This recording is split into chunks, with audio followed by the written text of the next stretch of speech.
अस्सलाम वालेकुम, hello and welcome to sports room. मैं हूं आपका मेज़बान नजीबुल हसनैन। कप्तान बाबर आजम और अब्दुल्ला शफीक की परफॉर्मेंस की वजह से इस दूसरे टेस्ट मैच में पाकिस्तान की पोजीशन काफ़ी मुस्तहकम हो गई है। अब्दुल्ला शफीक सेंचुरी बनाने में कामयाब हुए, 107 रन उन्होंने किए। उनकी सिलेक्शन पे बड़े सवाल उठ रहे थे, लेकिन उन्होंने अच्छी परफॉर्मेंस दिखाई और अभी भी विकेट पर मौजूद हैं। साथ में बाबर आजम, जिस तरीके से वो खेल रहे हैं, जो कप्तानी में उनसे गलती हुई, बैटिंग में उसको ठीक कर रहे हैं और he still on the wicket on 86। तो Pakistan 266 for 2, still trail by 78 runs. जो ओवरनाइट एक ब्रेक आता है उसमें हमने देखा है कि कंसंट्रेशन थोड़ी लूज़ हो जाती है, लेकिन पाकिस्तान एक अच्छी पोजीशन में, दोनों बल्लेबाज इस वक्त बहुत अच्छी पोजीशन में है। तो यहाँ कम से कम 150 रन की लीड ली जाए तो उससे कुछ फ़ायदा होगा, क्योंकि हमें आखिरी बारी, हमारी आखिरी बैटिंग हमने करनी है जिसमें हमें परेशानी होती है। खैर, अब तक की सिचुएशन के हवाले से रिपोर्ट तैयार की है, लेट्स हैव अ लुक। दूसरे टेस्ट का दूसरा रोज पाकिस्तान के नाम। बॉलर्स के बाद बल्लेबाजों ने भी दिखाया काम। मेजबान टीम ने अपनी नामुकम्मल इनिंग्स दूसरे रोज 239 रन से शुरू की। अली उस्मान ने जस्टिन ग्रेव्स को 73 पर आउट करके पार्टनरशिप तोड़ी।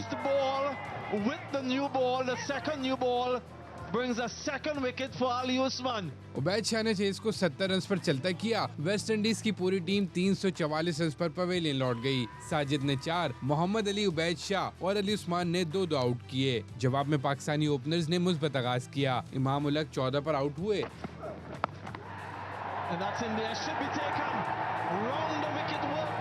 लेकिन अजान अवैस विकेट पर डटे रहे, निस्फ सेंचुरी बनाई। अजान 55 रन पर हिम्मत हार गए।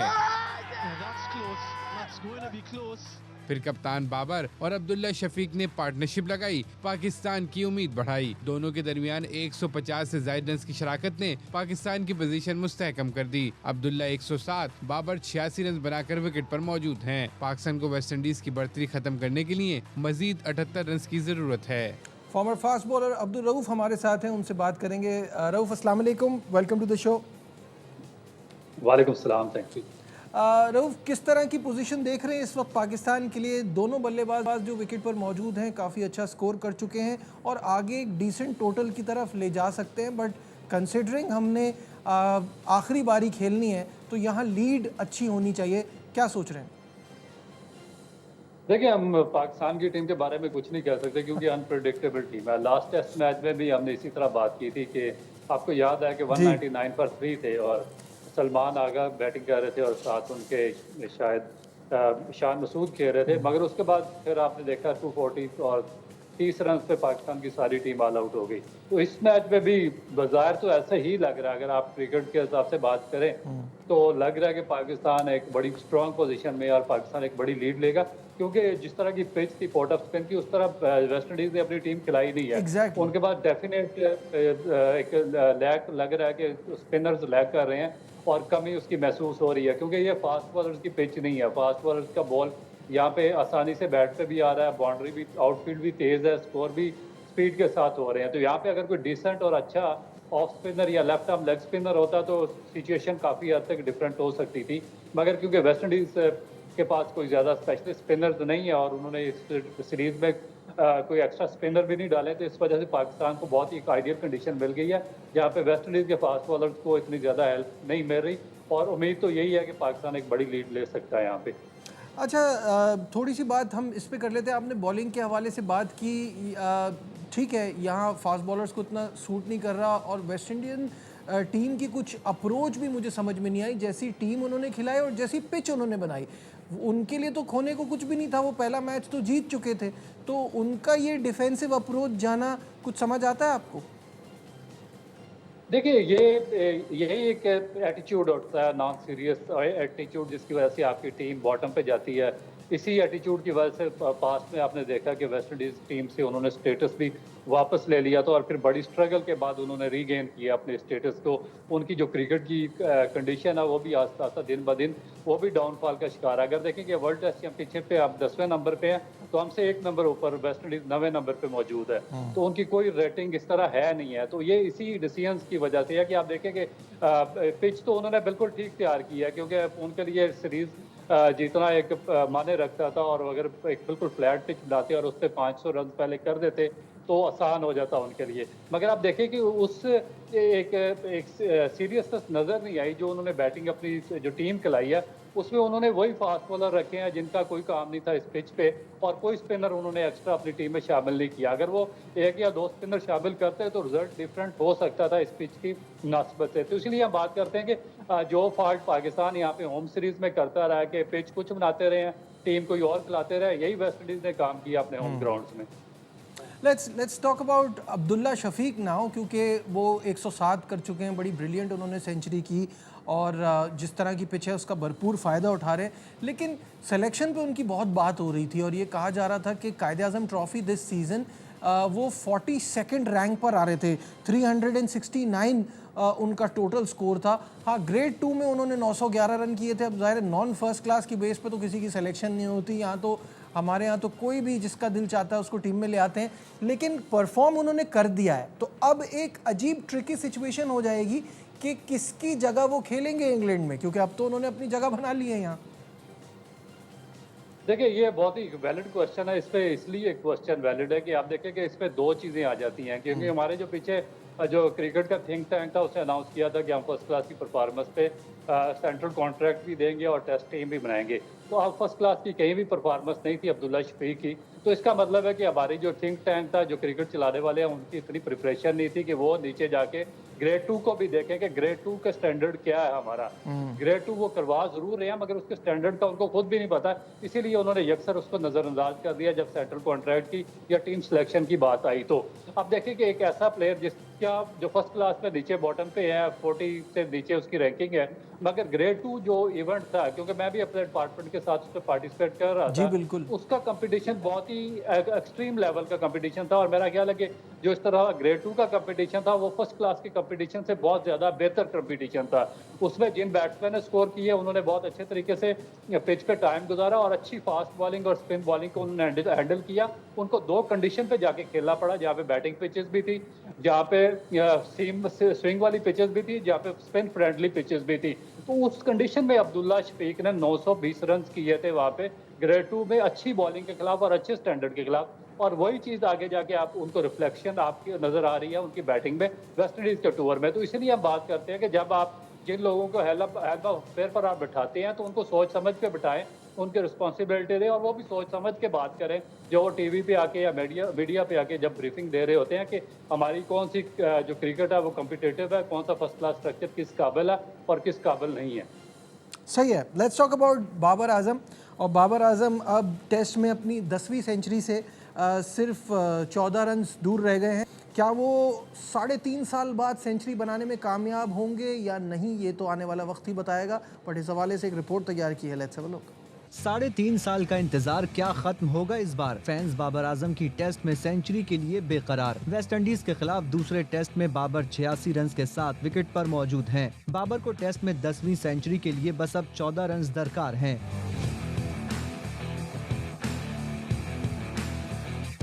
बाबर ने टेस्ट में आखिरी सेंचुरी दिसंबर 2022 में होम ग्राउंड पर न्यूजीलैंड के खिलाफ बनाई थी।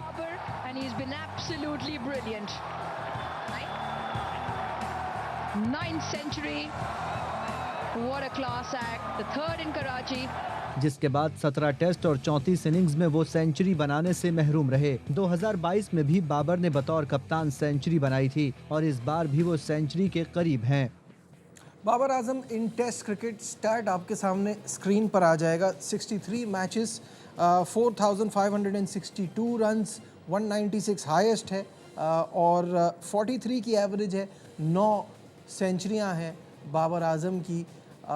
तो ये स्टैट देखते हुए आपको नहीं लगता रऊफ कहीं ना कहीं बाबर आजम ने अपने टैलेंट, अपने स्किल के लिहाज से अभी तक थोड़ा अंडर अचीव किया है टेस्ट क्रिकेट में? देखिए, बेसिकली ये तो एक पर्सनल माइलस्टोन है। असल चीज़ ये होती है कि एक प्लेयर अपनी नेशन को क्या दे रहा है, अपनी टीम को क्या दे रहा है, अपने कंट्री के लिए क्या डिलीवर कर रहा है।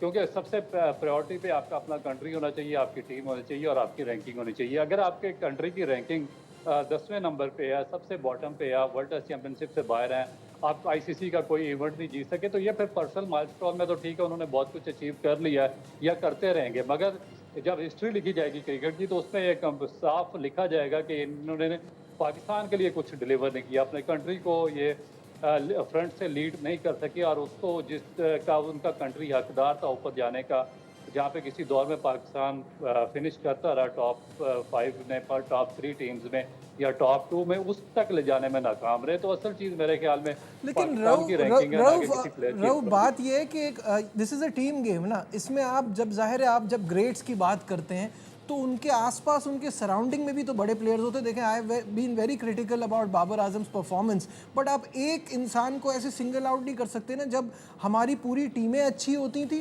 तो हमारे सुपरस्टार मैच विनिंग नॉक्स भी खेलते थे, वो टीम को जिताते भी थे। अब जिस तरह की हमारी 8वें 9वें नंबर की टीम है, आप एक अकेले आदमी से कहें कि वो मैच जिता के भी दे और रन भी करे और अपने लिए भी करे और टीम के लिए भी करे, तो थोड़ा सा मुश्किल हो जाता है। देखिए, इस तरह नहीं है। बात ये है कि मैं आपको एग्जांपल देता हूं, जब आप टीम गेम की बात करते हैं तो आपको याद होगा शहबाज सीनियर ने 94 का वर्ल्ड कप पाकिस्तान को जितवाया था। उस टीम में कितने सुपरस्टार थे, वन मैन शो थे, और वो 2 वर्ल्ड कप पे पाकिस्तान के वर्ल्ड के best player of the tournament announce हुए थे और उन्होंने पाकिस्तान को वर्ल्ड कप जितवाया और पाकिस्तान की रैंकिंग ऊपर रखी, चैंपियन ट्रॉफी जितवाई, अजलान शाह सबको जितवाया। तो वो पार्टिसिपेट करते थे, वो साथ उन सबको लेकर चलते थे। वो जो सुपरस्टार होता है वो पहले अपनी परफॉर्मेंस से डिलीवर करता है, टीम को ऊपर लेकर जाता है, फिर उसके साथ दूसरे स्पोर्टिंग रोल अदा करते हैं। आपको याद होगा जब वसीम अकरम पाकिस्तान टीम के अंदर थे तो सिर्फ एक मैच में 96 पे वर्ल्ड कप के क्वार्टर फाइनल में वो बाहर बैठे थे और उसके बाद आपकी पूरी टीम कोलैप्स हो गई थी। तो ये जो बड़े सुपरस्टार्स हैं जिनके बड़े नाम बने हैं, या वो इंडिविजुअली पूरी टीम को साथ लेकर चलते हैं, इसीलिए उनको सुपरस्टार्स और लेजेंड कहा जाता है। इस तरह नहीं होता कि आप कहें जी उसने नहीं परफॉर्मेंस की, वो मेरे साथ नहीं था, मेरी रैंकिंग नीचे थी। तो अगर रैंकिंग नीचे है तो ये, अगर आप किसी को सुपरस्टार या लेजेंड मानते हैं तो उसका काम है फिर रैंकिंग को ऊपर लेकर जाए, टीम को उठाए, लड़कों को साथ लेकर रखे। ये नहीं है कि आपके सामने कई, आप देखें टेस्ट मैचेस में कई दफ़ा ऐसे मौके आए हैं, मैं पिछली 8-10 टेस्ट मैचेस का हवाला दे सकता हूँ जिसमें बाबर आजम सिंगल हैंडेडली पाकिस्तान को, अगर वो 70-80 रन या 100 रन की कोई इनिंग खेलते तो पाकिस्तान ना सिर्फ टेस्ट मैच जीत सकता था बल्कि अच्छी पोजीशन पे खड़ा हो सकता था, मगर वो वही 10-15 रन या 10 रन में वो आउट हो गया और फिर टीम मजीद कोलैप्स करती चली गई। तो ये लेजेंड नहीं होता। लेजेंड वो होता है जो पूरी टीम को लेकर लिफ्ट करे और ऊपर लेकर ले। बिल्कुल ठीक है, फेयर इनफ। और पिछले मैच की तो एग्जांपल है ही कि वो पहले बॉल पे सिंगल लेके टेल को थोड़ा सा उन्होंने एक्सपोज किया, तो वो भी उसकी वजह से भी हम वहाँ से भी कुछ और बेहतर कर पाते। जीतना तो शायद खैर मुश्किल ही नज़र आ रहा था। डिस्कशन अभी जारी है, यहाँ लेते हैं एक छोटा सा ब्रेक, कहीं मत जाइएगा, will be right back. Glad to have you back once again to Sports Room।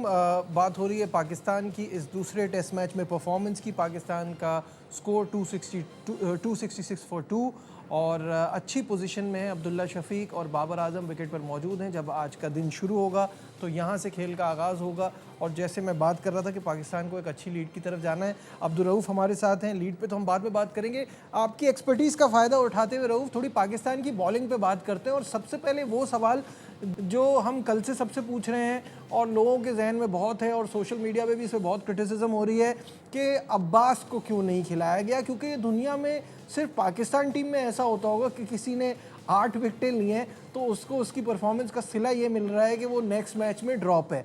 अब ये कब तक चलेगा? कंडीशन का बॉलर वो हर जगह जाता है और विकेटें लेता है। दुबई में भी उसने ली हुई हैं विकेटें, तो फिर क्या रह जाता है? उसको क्या प्रूफ करना है अपने लिए?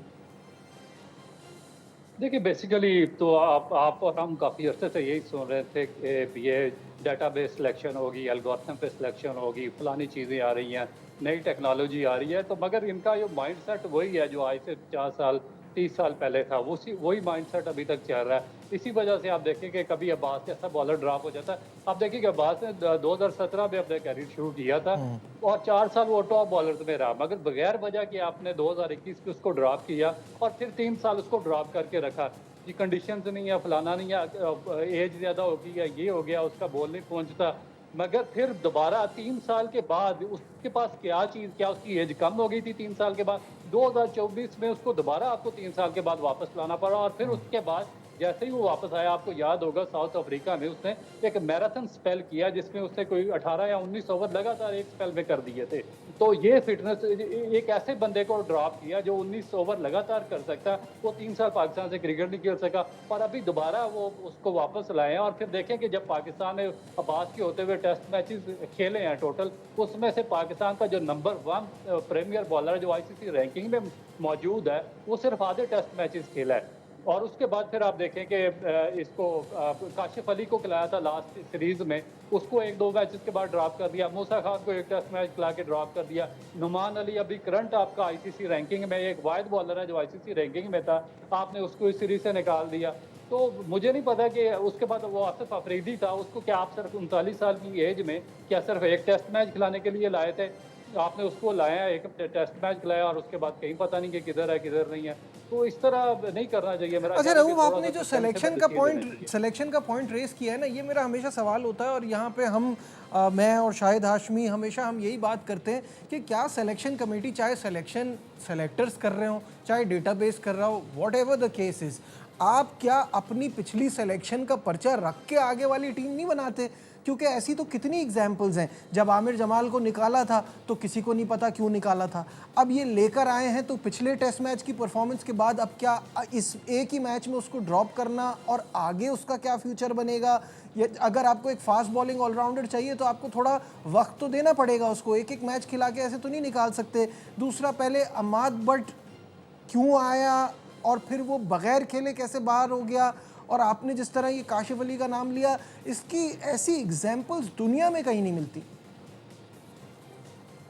देखिए वो आपको मिलेगी भी नहीं, क्योंकि आप पूरी दुनिया में अगर आप स्ट्रक्चर उठाकर देखें और जो सिस्टम चलते हैं मुख्तलिफ क्रिकेट बोर्ड के, तो उसमें एक प्रोसेस को फॉलो किया जाता है। एक लॉन्ग टर्म विजन होता है, एक प्लान होता है, उस पर सारी चीज़ें उन्होंने पहले से सेट की होती है। उन्होंने आगे 5 साल की अपनी फ्यूचर पॉलिसी, फ्यूचर प्लानिंग की होती है। बाज़ कंट्रीज ने 10 साल की होती है। उनको पता होता है कि हमारे अगले 5 साल के जो सेटअप है उस पर ये प्लेयर्स आएंगे, ये 3 साल के प्लान में ये प्लेयर्स हैं, शॉर्ट टर्म में ये है, लॉन्ग टर्म में ये है। उसके बाद जो हमारी रिप्लेसमेंट जो अंडर 19 है या A टीम है या डोमेस्टिक में, ये प्लेयर्स उनकी रिप्लेसमेंट के लिए तैयार बैठे हैं। तो वो उस हिसाब से फिर उनका जो जितने भी वो जो प्रोसेस होता है उसमें फिर कुछ इस तरह की आपको चीज़ें नज़र आती कि एक मैच के लिए निकाल दिया, 2 मैच के लिए निकाल दिए, कि टॉप परफॉर्मर है उसका 3 साल के लिए बाहर बिठा दिया, कोई आउट ऑफ परफॉर्मेंस है उसको वापस ला के टेस्ट मैच खिला दिया। तो इस वजह से ये चीज़ें आपको कम नज़र आती हैं। तो यहाँ पे यह प्रोसेस नहीं है, यहाँ पे चीज़ें इस तरीके से चलती हैं कि आज है कल नहीं है, कल है परसों नहीं है, कोई लॉन्ग टर्म विजन नहीं है, प्लान नहीं है, कोई पॉलिसी नहीं है, कोई पीछे से सेटअप नहीं आ रहा, कोई जूनियर टीम से डेवलप होकर बच्चे अंडर 19 से नहीं आ रहे। आप देखिए अली रजा है, उसको 2021 में वर्ल्ड कप खिलाया दिया, फिर 2023 में दोबारा अंडर 19 वर्ल्ड कप, एक बच्चे को एक अंडर 19 वर्ल्ड कप खिलाया, फिर 3 साल के बाद उसी को दोबारा आप अंडर 19 वर्ल्ड कप खिला रहे हैं। अगर वो अच्छा है तो उसको ऊपर वाले सेटअप में लेकर आए, उसको प्रमोट करें, उसको डेवलप करें। अब अभी तक स्टिल वो पाकिस्तान टीम में नहीं है और सुना कि शायद अगला फिर अंडर 19 वर्ल्ड कप तीसरा भी उसको खिलाने के लिए जा रहे हैं। तो ये अजीबोगरीब सिस्टम है जो मेरी समझ से भी बाहर है। अच्छा, उबैद शाह के डेब्यू को आपने कैसा एनालाइज किया? क्योंकि कुछ लोग कह रहे हैं कि टू अर्ली हो गया, कुछ लोग कह रहे हैं ठीक है। आप क्या समझते हैं परफॉर्मेंस के बाद? देखिए मैं किसी यंगस्टर पे क्रिटिसाइज नहीं कर सकता, क्योंकि ना कोई हर जितने भी यंगस्टर पाकिस्तान से खेलते हैं अंडर 19 लेवल पे, जूनियर, डोमेस्टिक या डिपार्टमेंट से, उन हर एक की कोशिश होती है कि वो पाकिस्तान को रिप्रेजेंट करे। तो ये सिलेक्शन कमेटी पे होता है कि वो उसकी क्या प्रेफरेंसेस है, उसकी क्या ऑब्लिगेशंस है, वो क्या चाहता है, उनकी लॉन्ग टर्म प्लानिंग और विजन क्या है, वो उसको किस हद तक कैरी करना चाहते हैं। तो ये ज्यादती है यंगस्टर के साथ, तो आप उसको टू अर्ली उसको एक्सपोज कर दें इंटरनेशनल क्रिकेट में और फिर 1-2 मैचेस के बाद आप उसको थैंक यू कह के उसका कैरियर खत्म कर दें। ये नहीं होना चाहिए। आप देखें फर्स्ट क्लास क्रिकेट में उसको डिफरेंट मैचेस, डिफरेंट जो एटमॉस्फेयर है, डिफरेंट कंडीशंस है, उनमें पहले उसको डोमेस्टिक में ट्राई करें। आपकी डोमेस्टिक क्रिकेट इसीलिए होती है, मगर आपके सिलेक्टर तो यहाँ पे कहते हैं कि यहाँ पे हमें डोमेस्टिक क्रिकेट में जाने की जरूरत नहीं है, नीचे हम ट्रैवल नहीं कर सकते, हम तो बंद कमरे में बैठ के सारा सिलेक्शन देख सकते हैं, कर सकते हैं, टीवी पे बैठ के हम सारा कुछ देख के कर लेंगे। जब आप टीवी पे देख के बंद कमरे में अपनी टांगों को हरकत नहीं देंगे, अपने दिमाग को हरकत नहीं देंगे, तो फिर इसी तरह की आपको सिलेक्शन नजर आएगी।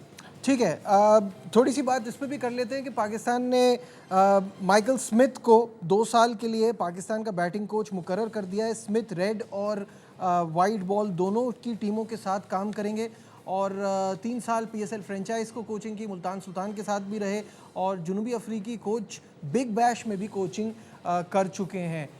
कैसा देख रहे हैं, इंग्लैंड में ज्वाइन करेंगे? माइकल स्मिथ, काफ़ी अरसे से चल रही थी बात कि एक proper full time batting coach की तलाश है पाकिस्तान को।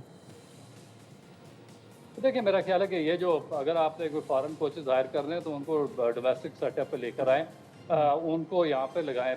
जब आपका कैंप लग रहा होता है, 5-6 माह की तैयारी आपने करनी होती है, तो वहाँ पे नेशनल क्रिकेट एकेडमी में उनको लाएं और वो बेसिक बताएं कि किस तरीके से इंटरनेशनल क्रिकेट को हैंडल करना, प्रेशर किस तरीके से टैकल करना है, टेक्निक में अगर कोई पार्ट्स हैं तो वो करें। अब इसको अगर टूर पे भेज देंगे तो क्या वहाँ पे वो बाबर आजम की या अब्दुल्ला शफीक की या मोहम्मद रिजवान की वो टेक्निक इंप्रूव कराएगा या स्किल्स इंप्रूव करवाएगा या क्या करवाएगा? वहाँ तो आपको साइकोलॉजिकल अपग्रेडिंग की ज़रूरत होती है। आपको कोई अच्छा साइकोलॉजिस्ट, कोई अच्छा पढ़ा लिखा हेड कोच चाहिए हो जो ग्रूम करे, जो मेंटली प्लेयर्स को स्टैंड करे और उनको इस काबिल बनाए कि वो पाकिस्तान के लिए सीरीज जीत सके या मैचेस जीत सके। वहाँ पे इस तरह के बैटिंग कोचेज की ज़रूरत भी रहती है। ठीक है रहू, फाइनली क्विकली बताइएगा, पाकिस्तान को अब कितने स्कोर तक जाना चाहिए और क्या आइडियली क्या सिचुएशन बनती है पाकिस्तान के लिए?